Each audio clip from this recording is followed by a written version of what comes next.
It's been just over a year since I purchased my Ducati 937 Monster. For its 1-year anniversary, I decided to give it a bunch of performance upgrades. If you've got a naked sport bike like the Monster and you're wondering what upgrades are worth investing in to improve its handling and performance, this is the video for you.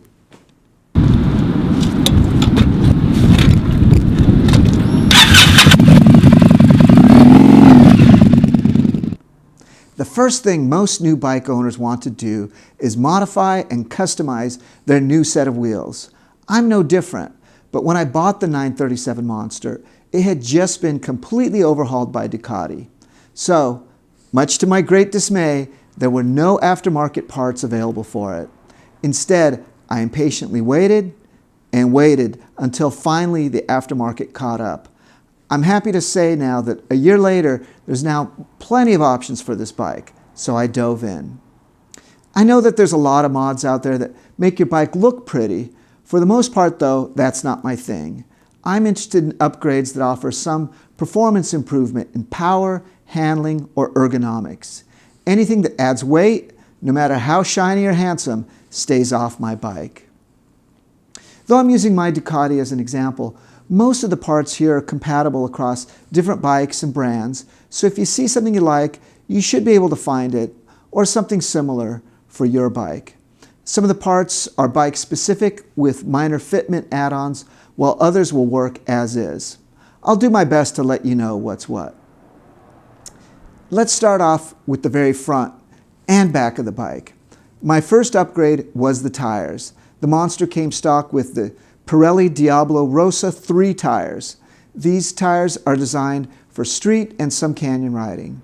Though I thought they were overall a good tire, I decided to step up to the Corsa Rossa 2 tires, which are designed for aggressive canyon riding and moderate track day use. They're a dual compound tire, which means they have a harder rubber in the middle for use on the highway and a softer rubber on the sides for when I'm leaning the bike over in a tight corner. Overall, I found the Corsa Rossa tires to work great for my hard mountain and track riding. The tires are sticky enough to give me confidence to keep leaning further and further as my speed through the corners has improved over the past year. The rear tire lasted about 4,000 miles. I ride the bike fairly aggressively, so I suspect a more casual rider could get at least another 1,000 miles out of the tires. By the way, this tire has been discontinued by Pirelli, so for my next round of tires, I'll switch over to the Pirelli Diablo Rosso 4 Corsa tires. Yeah, the names are confusing. Feel free to complain to Pirelli. By the way, the Corsa Rossa is comparable to the Dunlop Q3 Plus, which I haven't yet tried. If you have, let me know what you think in the comments. My first real upgrade was the mirrors. I found that unless I was interested in looking at the bugs stuck to my shoulders, the stock mirrors were worthless. I quickly switched out to CRG bar-end mirrors. The installation took an Allen wrench and about 10 minutes. The mirrors work great and don't vibrate even during fast riding. I've got to admit that when I busted one after dropping my bike, I did buy a cheap eBay knockoff that was listed as fitting my bike. First off, it didn't fit the handlebars without some heavy modification, and then it vibrated to the point that it was worthless. I ended up just sending it back and paying for the real CRG mirror. This was one case where the name brand was actually worth it. When it comes to protecting the bike from accidental drops, frame sliders are critical.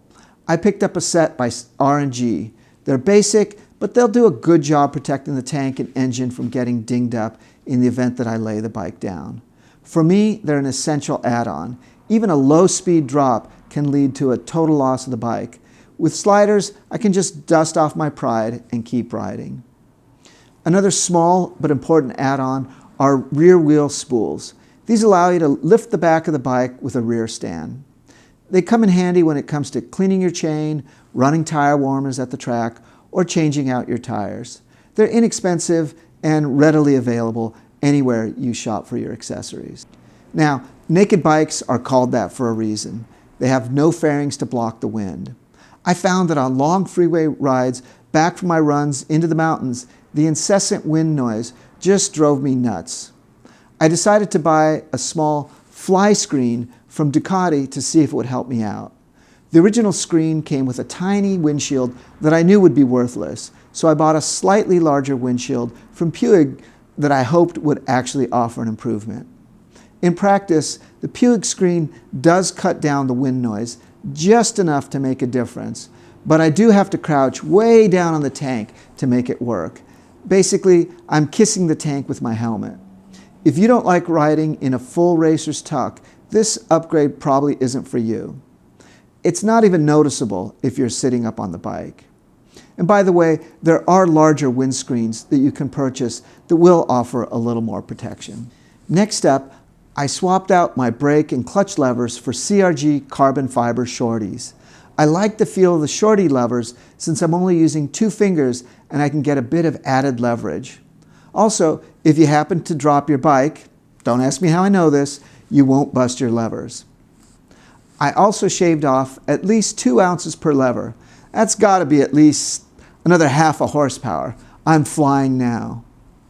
Installation was a little tricky. The secret is that the stock Bembro levers have a tiny Allen screw on the underside of the brake lever that you really can't see.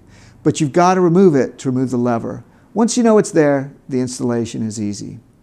Moving on to the tank, I added tank grips and a Tularosa sticker to protect the tank from scratching when I lean over with my riding jacket.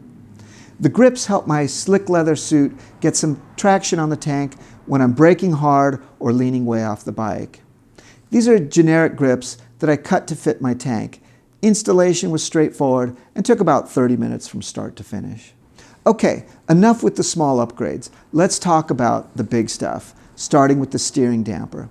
This is an Öhlins adjustable damper that's available for a variety of different bikes. This is one piece of equipment that's often at the top of riders' wish lists. These lightweight naked bikes tend to be especially light up in the front of the bike, so they do get a little shaky at speed.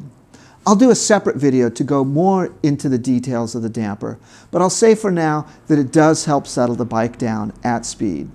That said, I had the bike up to about 140 miles an hour at the track, which is not far from its top end speed, and I did it without a damper. It did just fine.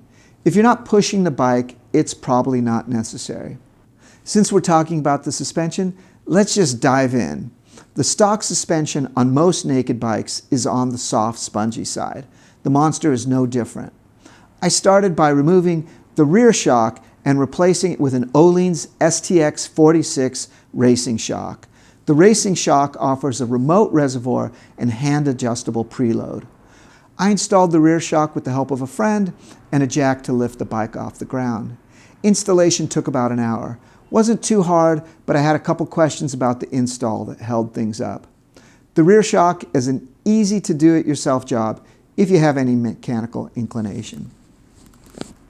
Because this video has gone on a little bit longer than I planned, I'm going to break it into 2 parts. This is the end of part 1. To view part 2, just head on over to the website or the YouTube channel. Also, be sure to hit the subscribe button. See you soon.